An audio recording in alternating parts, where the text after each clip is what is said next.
Bonjour, aujourd'hui j'aimerais vous partager un message qui je pense va être assez court, bien qu'il soit important. J'ai envie de vous parler de la vie simplement, de la vie parce que la vie c'est finalement ce qu'il y a de plus important. C'est vrai qu'aujourd'hui on a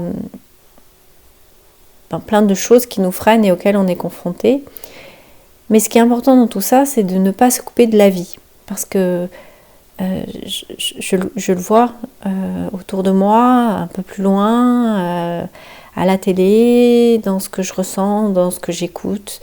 Il y a ce grincement, il y a cette coupure, il y a ces gestes barrières, il y a toutes ces choses qui font qu'on se coupe un peu des autres, soit parce qu'on réagit, soit parce qu'on est frustré, soit parce qu'on n'arrive pas à faire ce qu'on a envie de faire, soit parce qu'on en a marre, et tout ça finalement nous met dans ce grincement, dans ce ras-le-bol qui fait qu'on se coupe de la vie.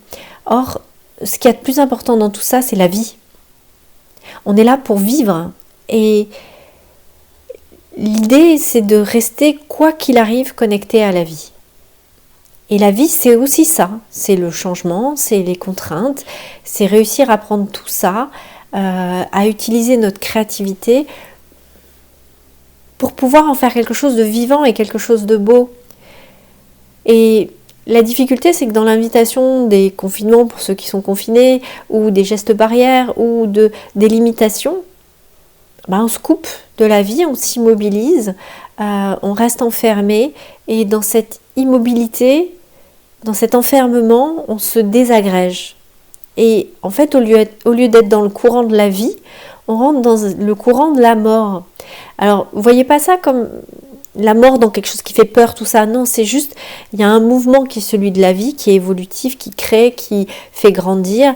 Et il y a le mouvement inverse, qui est le mouvement de la mort, de l'hiver, du renfermement, de l'hibernation, du compost, en fait, là où on se désagrège parce qu'on est immobile et que les choses se densifient de plus en plus et elles finissent par se disloquer. Et justement, mon message d'aujourd'hui, c'est ça, c'est rester connecté à la vie, rester dans le mouvement, rester dans la créativité.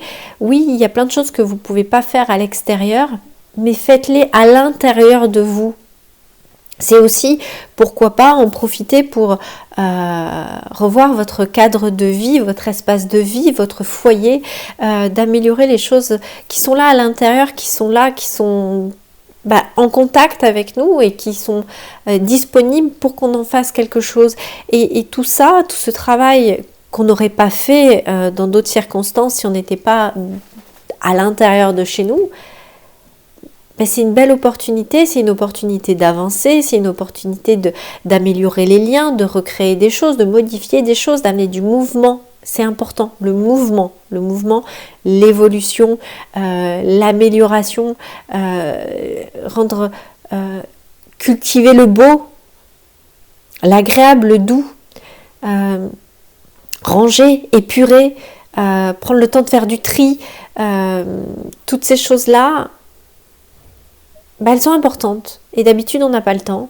Donc pour ceux qui sont soit en chômage partiel, soit confinés, soit qui ont dû ralentir, pensez à ça. Restez pas dans l'immobilité. Si, alors, vous pouvez prendre des moments d'immobilité. Attention, soyons bien d'accord, c'est pas ça que je dis. Vous pouvez très bien être dans une immobilité extérieure, mais en ayant un mouvement à l'intérieur.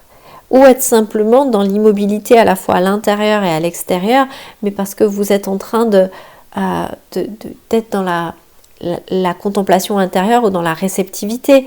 Mais c'est pas quelque chose qui dure pendant des jours, c'est un temps où on se pose pour être réceptif, pour s'ouvrir, on se remplit de choses merveilleuses. C'est pas l'immobilité sofa patatos, le côté immobile en train de baver devant votre télé. Non, là on est dans une immobilité qui va être réceptive, créative, nourrissante.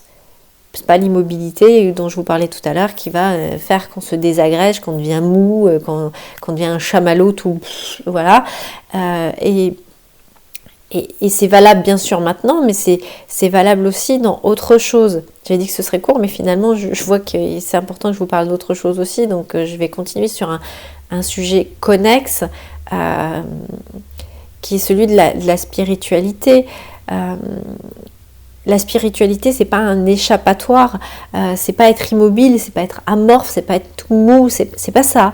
C'est faire les choses depuis l'intérieur, faire les choses avec conscience. Je ne vous parle pas de pleine conscience, attention, je vous parle de conscience. Et de pouvoir amener quelque chose de beau, de palpitant, de pétillant, de lumineux, d'éclairé, dans lequel on met quelque chose de savoureux, d'aller toucher la quintessence des choses. Tout ça, la spiritualité, c'est ça. C'est pas être tout le temps en méditation et être tout mou.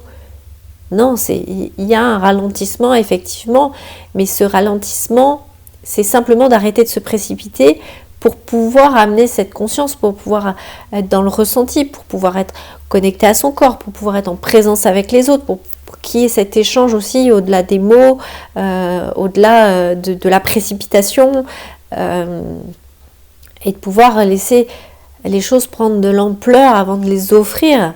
On attend que les fleurs poussent, que les bourgeons viennent et que la fleur puisse éclore pour l'offrir.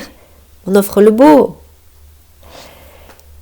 Voilà, c'était mon message d'aujourd'hui. J'espère qu'il pourra vous faire toucher l'inspiration pour pouvoir avoir une semaine lumineuse, plus spirituelle, avec plus de lumière, peut-être un peu plus de clarté, amener un peu plus de conscience. Voilà, en tout cas c'est un cadeau, j'espère qu'il vous profitera. Je vous souhaite une belle journée, je vous embrasse, je vous dis à bientôt.